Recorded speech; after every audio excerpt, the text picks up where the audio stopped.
տաղավարում հյուրընկալել ենք Գառնիկ Դավթյանին, նա ադրբեջանագետ է, Գառնիկ, բարի գալուստ, շնորհակալություն, ու եթե մեզ մոտ անցած շաբաթվա ամբողջ ընթացքում գլխավոր թեման այն էր, ինչ կատարվեց Գյումրիում, այն էր, ինչ կատարվեց Հովանավանքում, հայ-առաքելական եկեղեցու դեմ Փաշինյանի արշավը, ապա Ադրբեջանում գլխավոր սկանդալը եւ իրադարձությունը ոչ միայն այս շաբաթվա, այլև կարող ենք ասել վերջին մի քանի տարիների այն էր, որ պետական հեղաշրջման փորձի, պետական դավաճանության մեղադրանքով տնային կալանքի է դատապարտվել Ռամիզ Մեհդիևը։ Ով է Ռամիզ Մեհդիևը, Գառնիկ, եւ ինչ է կատարվում Բաքվում։ Կարելի է ասել Ռամիզ Մեհդիևը Ադրբեջանի գործ կայլն է քաղաքական իմաստով։ Ինքը տարիներ շարունակ զբաղեցրել է Ադրբեջանի բարձր պաշտոններ եւ ունի լուրջ լծակներ հենց Ադրբեջանի ներիշխանական հատվածում։ Ինչ վերաբերվում է, ես կուզեի հարցը բաժանենք երկու մասի, հարցի պատասխանը բաժանենք երկու մասի։ Ես մի փոքր թերահավատ եմ այն տեղեկատվությունը, որը տրվում է Մեհդիևի մասով, ի նկատի ունեմ հեղաշրջում կազմակերպելու եւ այնտեղ նաեւ նախկին ԱԳՆ նախարարյանն է նույնպես նշվում եւ մի քանի այլ պաշտոնյաների։ Այստեղ խնդիրը ավելի շատ Ադրբեջանում ռուսական կողմնորոշում ունեցող մարկանց վերջնականապես մաքրումն է, որովհետև տեսանք դրանից առաջ Սպուտնիկի վրա հարձակումը, տեսանք նաև ռուսական մշակույթի տան վրա հարձակումը եւ մնացած ռուսական կազմակերպությունները, որ գործում են։ Այստեղ ավելի շատ սինխրոնիզացում կա Հայաստանի եւ Ադրբեջանի ղեկավարների միջեւ արտաքին քաղաքականության ընկալման եւ ուղղություն զարգացնելու մասով։ Ինչու են սինխրոնիզացնում։ Այստեղ ավելի շատ թելադրանքը գալիս է երկու պատասխան տամ, մեկը թուրանական պրոյեկտի օգտին, այսինքն լավագույն տարբերակը Թուրանի ծրագիր իրականացնելու, դա ռուսական ազդեցությունը հարավային Կովկասում, ոչ միայն Հայաստանում, այսինքն Ադրբեջան, Հայաստան, նաև Վրաստան, վերջնականապես վերացնելն է, հեռացնելն է եւ դրա լավագույն սկզբնական փուլը տարբեր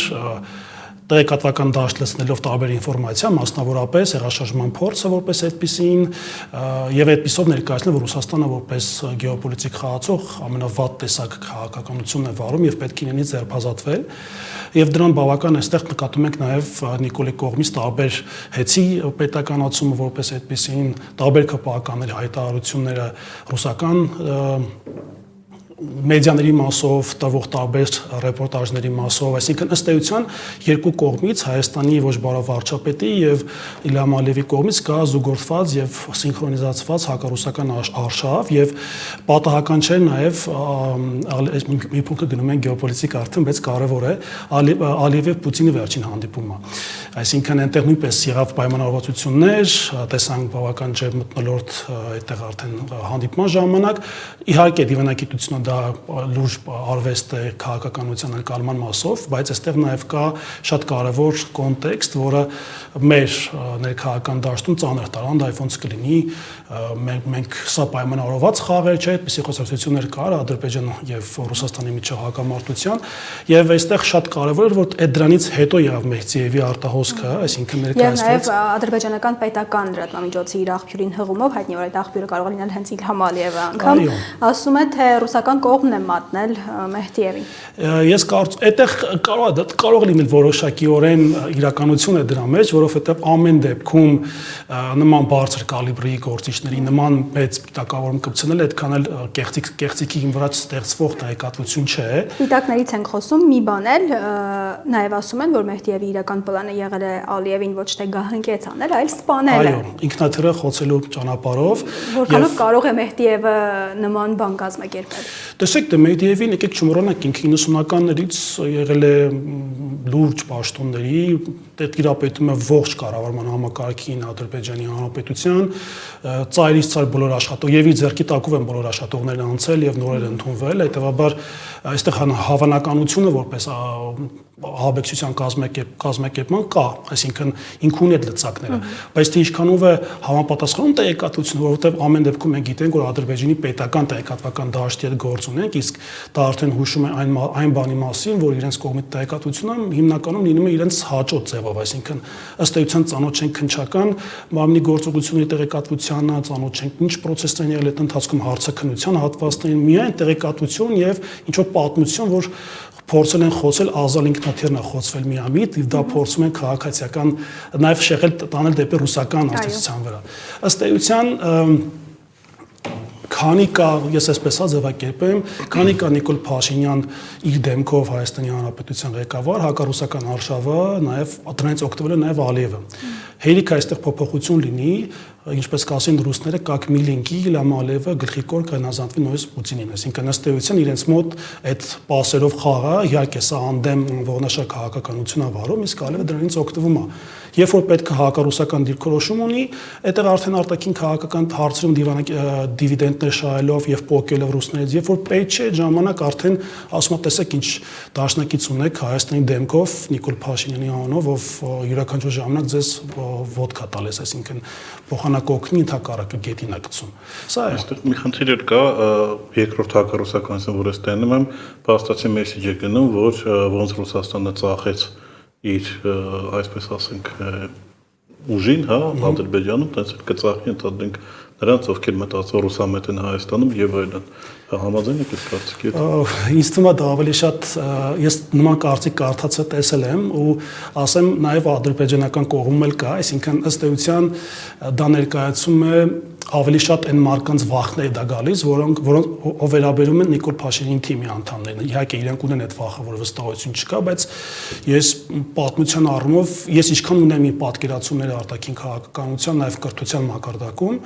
ռուսական կողմը միշտ իրեն հավատարիմ դաշնակիցներին, բարեկամներին հաստատ մենակ չի տվել կռվի դաշտում, այլ որ մնաց քաղաքականության դաշտում։ Մենք ունենք բազում օրինակներ, որ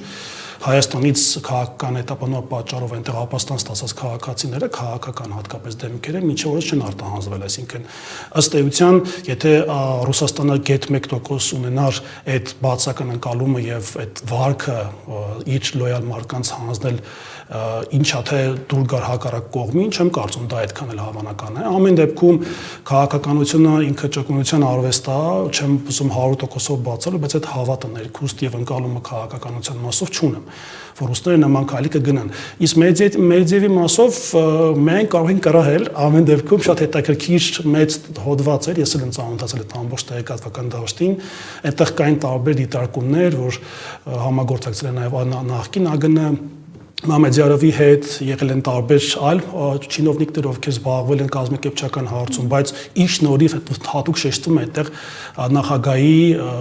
ուշադրության եւ նախագահի լոյալ մարկանց մասին, այսինքն այդտեղ նույնպես տարանջատում կա,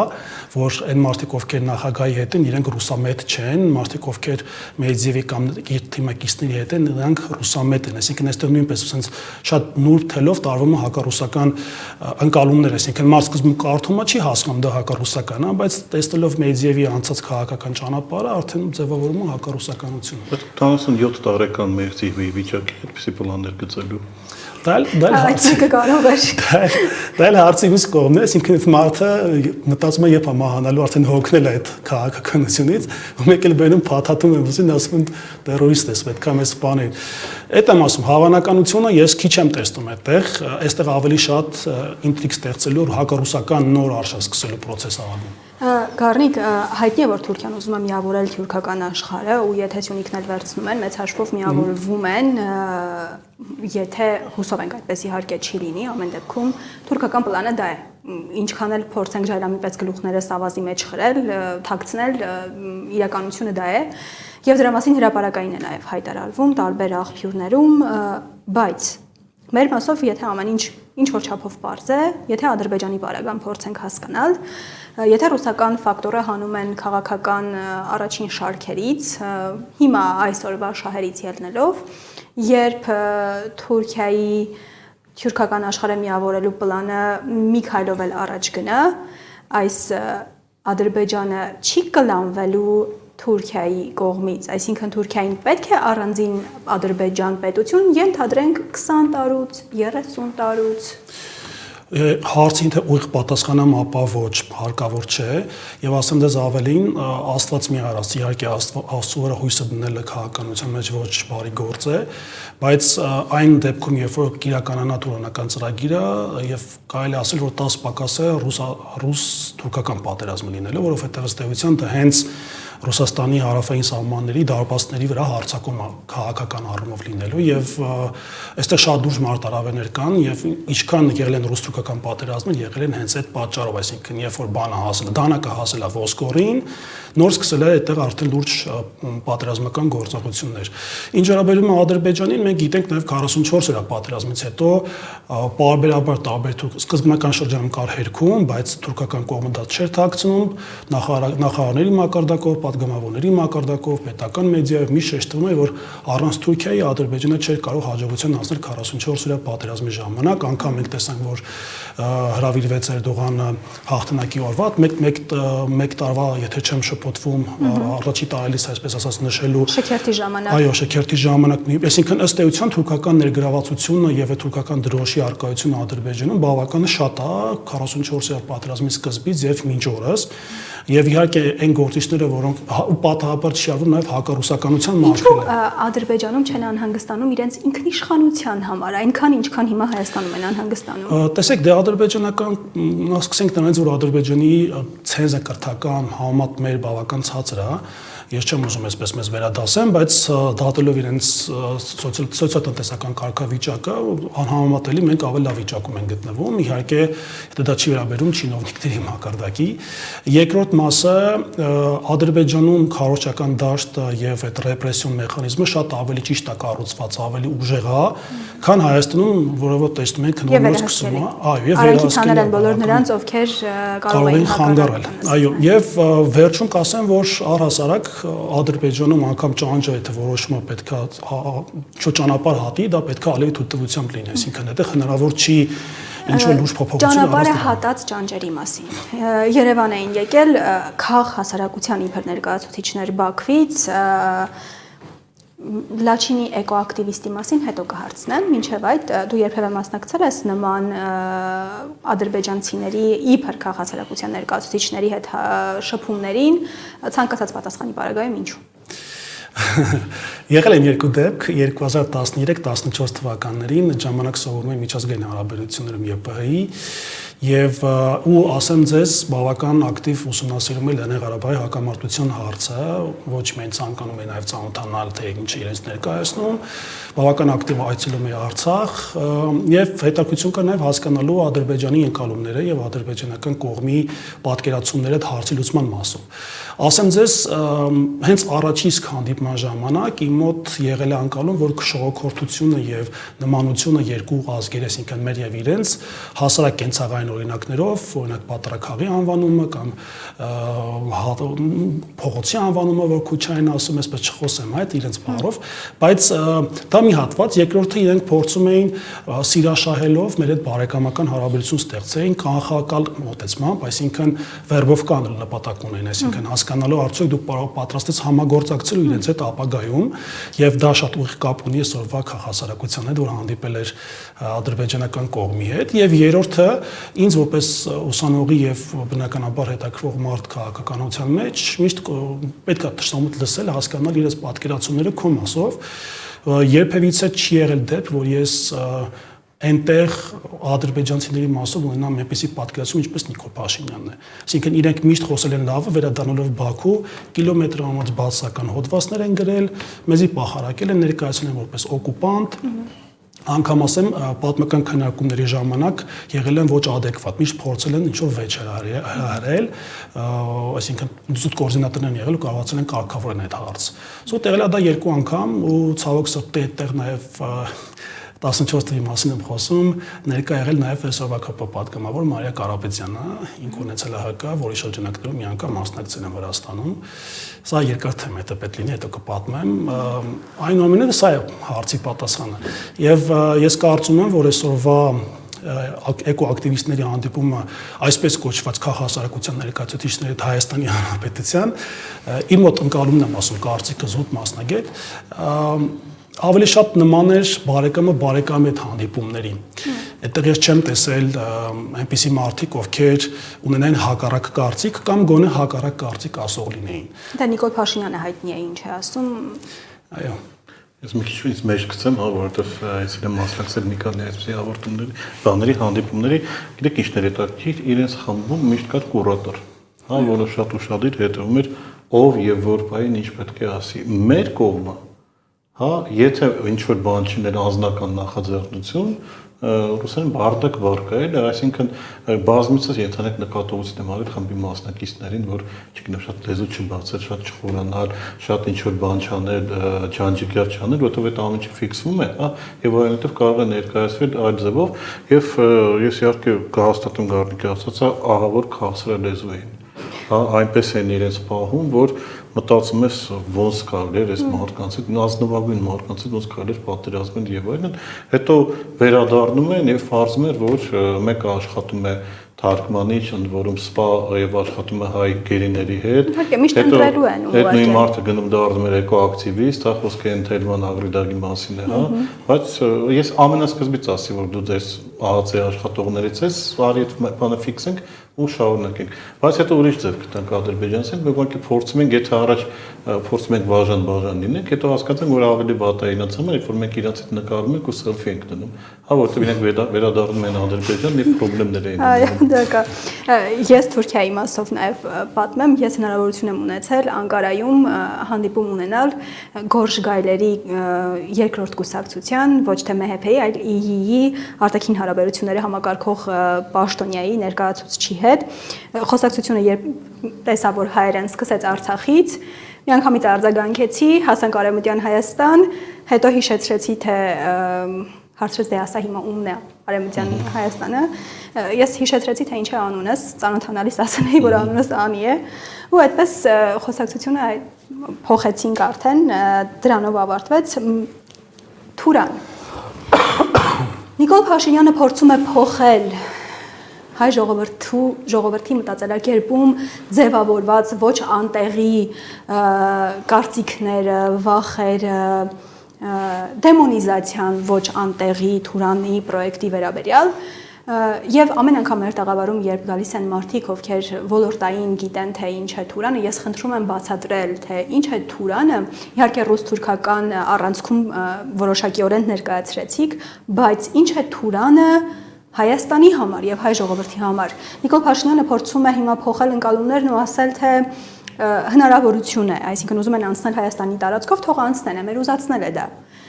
Բայց իրականությունը ո՞րն է։ Եկեք մի քիչ կենցաղային մակարդակում ամենից զրույց տանք կենցաղային մակարդակում, որ ավելի ճիշտ լինի, մեզ լսողները ավելի པարզ հասկանան։ Օրինակ ես որպես Հայաստանի Հանրապետության քաղաքացի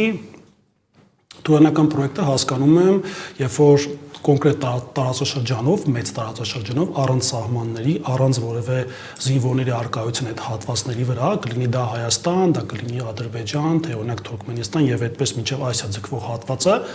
ունի միալեզու եւ միակրոն կարգավիճակ, այսինքն այդ հատվածում բնակվում են միայն օրինակ իսլամական կրոնը դավանող անձիկ, տարբեր շիա թե սուննի դա կարևոր չի, բայց ամեն դեպքում բնակվում են, այդտեղ գերակշռում է թուրքական լեզուն ու կապ չունի դա օրինակ Թուրքմենստանի լեզուն է կամ ադրբեջանական լեզուն է, որը ձևափոխված է թե հենց կոնկրետ Թուրքիային, չնայած գիտենք, որ Թուրքիան այսօր թուրքական իսլամական կազմակերպությունում ձգտում է, որ այդ հենց թուրքական լեզուն դառնա առաջնային լեզու բոլոր թուրքալեզու պետությունների համար գործումը մեկ տարադրամ լիրա կլինի կամ այլ անվանում, այսինքն ըստ էության այդ տարածքը պատկանում է միայն ոչ քրիստոնյաներին, եթե այսպես բնութարկեմ։ Ինձ համար այդտեղ կա ավելի շատ քսենոֆոբիկ ընկալումներ եւ բոլոր պատկերացումները, որոնք կապված են թուրանական ծրագրի հետ, դա նաեւ էս ընկալում որպես ինքնության կլանման պրոյեկտ։ Այսինքն, երբ որ այդտեղ կա տարածաշրջան, որտեղ գործում են թուրքական ներուժը, կապ չունի այդտեղ տնտեսական այլ ուղղությունները, այդտեղ կա արդեն ինքնության կորստի հարց։ Մենք չպետք է մոռանանք Արևմտյան Հայաստանում ինչ եկավ մեր գլխին, մեր պապերի գլխին ըստ էության։ Եթե Թուրանը դառնում է իրականություն, Հայաստան այնպեսին ինչպեսին այսօր կա, մնում է։ Իհարկե ոչ, այդտեղ Սյունիքի մասին խոսել պետքա չլինի այդ ժամանակ բացարձակապես, ասեմ ավելին, Թուրքիա եւ Ադրբեջանի հիմնական նպատակը ունենալ ռուսական կայսրության ժամանակ Երևանի խանության տարածքով չափով մի շրջան, որը 10,000 քառակուսի կիլոմետր չի անում որպես այդպեսին, Երևանով մի փոքր Արարատով, հյուսիսի մի փոքր հատված, ինքն Գեղարքունիքի մարզ, Սյունիքի մարզ, Տավուշի մարզ եւ մնացած բոլոր հատվածների 10% բան ամանալու կամ ավելի քիչ Հայաստանի Հանրապետությունից։ Եվ ըստ էության բոլոր այդ պատկերացումները